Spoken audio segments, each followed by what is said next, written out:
Cabin mate 24 hours study hall and work space mobile app download చేసుకుని ఇప్పుడే మీ cabin book చేసుకోండి. నమస్తే, నేను విజయ్. పాకిస్తాన్పై భారత్ విరుచుకుపడుతుంది. ఆపరేషన్ సింధూర్ 2 ఇప్పుడు ప్రస్తుతం కొనసాగుతుందా? ప్రస్తుతం పాకిస్తాన్కి సంబంధించినటువంటి అనేక నగరాలపై యాంటీ మిసైల్ సిస్టమ్, అంటే యాంటీ డిఫెన్స్ సిస్టమ్, మామూలుగా రాడార్ సిస్టమ్ ఉంటుంది. ఎక్కడైనా బయట దేశం నుంచి ఒకవేళ గగనతలంలోకి ఫైటర్ జెట్స్ కావచ్చు, మిసైల్స్ కావచ్చు, అవి వస్తున్నప్పుడు వాటిని వెంటనే సకాలంలో గుర్తించేటువంటి ఒక వ్యవస్థ ఉంటుంది. ఆ వ్యవస్థే యాంటీ డిఫెన్స్ సిస్టమ్. సో ఇప్పుడు డిఫెన్స్ సిస్టమ్ని మొత్తం ఇండియన్ ఆర్మీ అక్కడ స్మాష్ చేస్తుందా? లాహోర్తో పాటుగా రావల్పిండి, సైల్కోట్, ఈ నగరాల్లో ఉన్నటువంటి డిఫెన్స్ సిస్టమ్ని ఒక్కసారిగా స్మాష్ చేసిందా? దీని గురించి మాట్లాడదాం. మనతో పాటున్నారు ఇండియన్ మాజీ ఆర్మీ ఆఫీసర్, అలాగే కల్నల్గా ఉన్నటువంటి వివిరావు గారు. సార్ నమస్తే. చెప్పండి. నమస్తే సార్, ఇప్పుడు ఈ డిఫెన్స్ సిస్టమ్ అంటే మామూలుగా ఎయిర్ డిఫెన్స్ సిస్టమ్ అంటారు కదా, మామూలుగా ఇది ఏ చోట్ల ఎక్కడ ఎలా పనిచేస్తుంది? ఏ చోట్ల వీటిని మన ఇండియన్ సైన్యం డ్రోన్స్ ద్వారా కూల్చేసింది? ఇది మొన్న 7వ తారీఖున మనం చేసిన ఆపరేషన్ సింధూర్కి ప్రతీకార చర్యగా నిన్న పాకిస్తాన్ 15 చోట్ల అనంతనాగ్ నుంచి మొదలుపెట్టి పఠాన్కోట్, జమ్మూ, అమృత్సర్, బఠిండా, ఇలాగా భుజ్ వరకు 15 లొకేషన్స్ ఇంక్లూడింగ్ చండీగఢ్, కొంచెం డెప్త్లో ఉన్న చండీగఢ్ కూడా అటాక్ చేయాలని చూసింది డ్రోన్స్ అండ్ మిసైల్స్ ద్వారా. మనకున్న అత్యాధునమైన S-400 మిసైల్స్ వాడి మొత్తం వాటిని కూల్చేయడం జరిగింది. ఒక్కటి కూడా టార్గెట్ చేరలేదు. కానీ దీనికి ప్రతీకార చర్యగా మన దేశం ఈరోజు పగలు వాళ్ళ రెడార్ సిస్టమ్స్ని, ఎస్పెషల్లీ లాహోర్ ఎయిర్ఫీల్డ్లో ఉన్న సిస్టము, సయాల్కోట్లో ఉన్న సిస్టము, రావల్పిండిలో ఉన్న సిస్టము, ఇన్ అడిషన్ రావల్పిండిలో ఉన్న ఒక ఆర్మీ హెడ్ క్వార్టర్స్, వీటిని అటాక్ చేసింది. దాని ద్వారా డ్రోన్స్ ద్వారా అటాక్ చేసింది. ఆ డ్రోన్స్ చాలా సక్సెస్ఫుల్ అయినాయి అండ్ వాళ్ళ ఎయిర్ డిఫెన్స్ సిస్టమ్స్ జీరో చేయడం జరిగింది. దీనివల్ల పరిశ్రమ ఏమిటంటే ఈ ఏరియాస్లో వాళ్ళు ఎయిర్ డిఫెన్స్ చేసుకోలేరు. మనకి ఫ్రీ హ్యాండ్ దొరుకుతుంది. మనకి ఎయిర్ సుపీరియారిటీ వస్తుందండి 24 అవర్స్లో. ఎయిర్ సుపీరియారిటీ వచ్చిన తర్వాత వాళ్ళ ఎయిర్ ఫోర్స్ మొత్తం నిర్వీర్యం అయిపోతుంది. ఇంకా కేవలం వాళ్ళు దీని మీద ఆధారపడాల్సి ఉంటుంది, ల్యాండ్ ఫోర్సెస్, నేవీ మీద. వాళ్ళ నేవీ చాలా చిన్నది. మన ఫ్లీట్ ఆల్రెడీ అక్కడ ఉంది కాబట్టి దాదాపు న్యూట్రలైజ్ చేసినట్టే లెక్క పెట్టుకోవాలి. ఇంకా మిగిలిందల్లా కేవలం ల్యాండ్ ఫోర్సెస్. వాళ్ళు నిన్న ఫైరింగ్ చేశారు, ఆర్టరీ ఓపెన్ చేస్తున్నారు. మనం కూడా డీటెయిల్ జవాబు ఇస్తున్నాం. కానీ ఒకటి గుర్తుపెట్టుకోవాల్సింది ఏంటంటే ఈ ఎయిర్ డిఫెన్స్ నాకౌట్ చేయడంలో కూడా చాలా రిస్ట్రైంట్ వాడేవాడు. ఆ రిస్ట్రైంట్ ఎంతవరకు వాడి మనం చెప్తున్నాం కూడా, ప్రపంచానికి కూడా అనౌన్స్ చేశాం.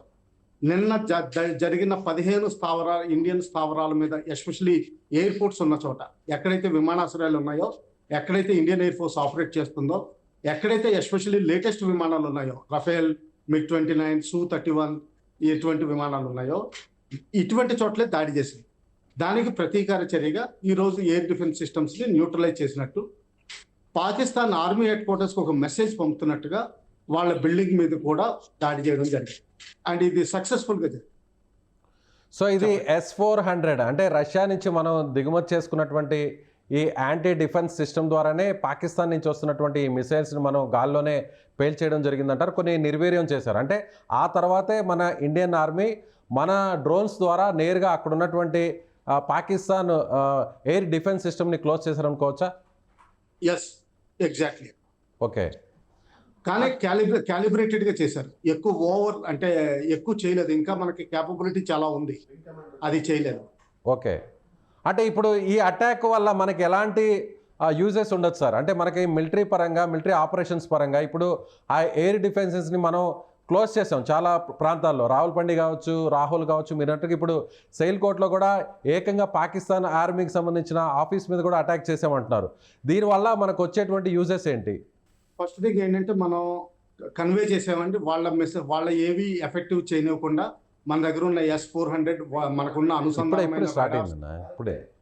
అనుసంధానమైన రెడార్స్ ఇవన్నీ వాడి వాళ్ళని టోటల్ నిర్వీర్యం చేశాం. సెకండ్ థింగ్ ఏంటంటే ఎయిర్ సుపీరియారిటీ అచీవ్ చేయడంలో first thing enemy air defences ని నాకౌట్ చేస్తామండి. లాహోర్ ని నాకౌట్ చేయడం వల్ల ఇప్పుడు మన ఆర్మర్ కాలమ్స్ మన యాక్చువల్గా అమృత్సర్ నుంచి బయలుదేరినాయి అంటే లాహోర్ ని సరౌండ్ చేయడం కేవలం 2-3 గంటల్లో సరౌండ్ చేయొచ్చు మనం. అంటే పాకిస్తాన్కి Karachi actually most populated place, ఒకప్పటి వరకు రాజధాని, వాళ్ళ ఫైనాన్షియల్ క్యాపిటల్, వాళ్ళ ఫిజికల్ క్యాపిటల్ ఇస్లామాబాద్, రావల్పిండి, కానీ mentally Lahore is the capital. ఎందుకంటే మొత్తం అంతా పంజాబీస్ అంతా ఆర్మీలో ఉండి సీనియర్ పొజిషన్స్లో ఉండి, అటువంటి పంజాబ్ స్టేట్కి లాహోర్ క్యాపిటల్.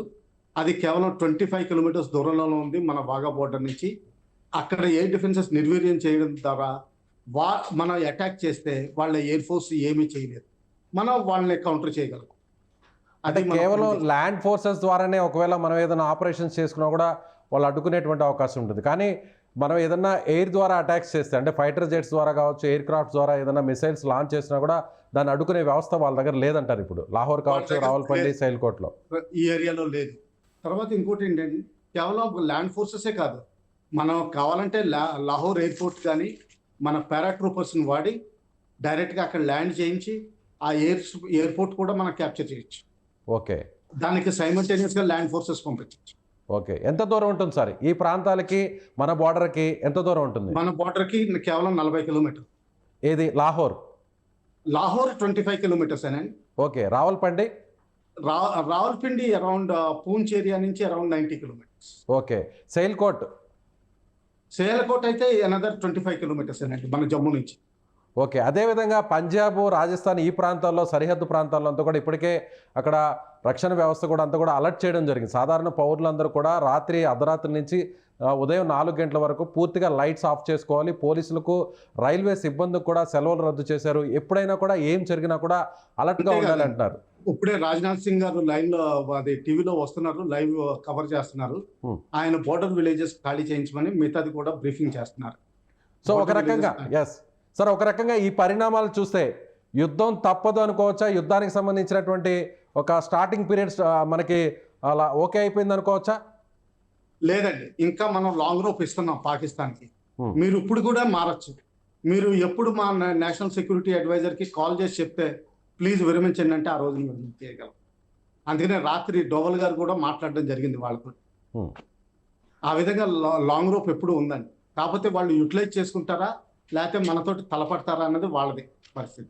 సో ఇక్కడ పాకిస్తాన్ ఫెయిల్యూర్ అనేది చాలా క్లియర్ కట్గా కనిపిస్తుంది అనుకోవచ్చు కదా sir. Pakistan defence, air defence system అంతా కూడా మనమే నేరుగా మన డ్రోన్స్ని అక్కడ పంపించి అక్కడ కొలాప్స్ చేయడం, ఒకటే కాదు 3 చోట్ల కొలాప్స్ చేయడం అంటే అసలు పూర్తిగా పాకిస్తాన్ ఇప్పుడు ఒక రకంగా ఆత్మరక్షణలో పడిపోతుంది అనుకోవచ్చా?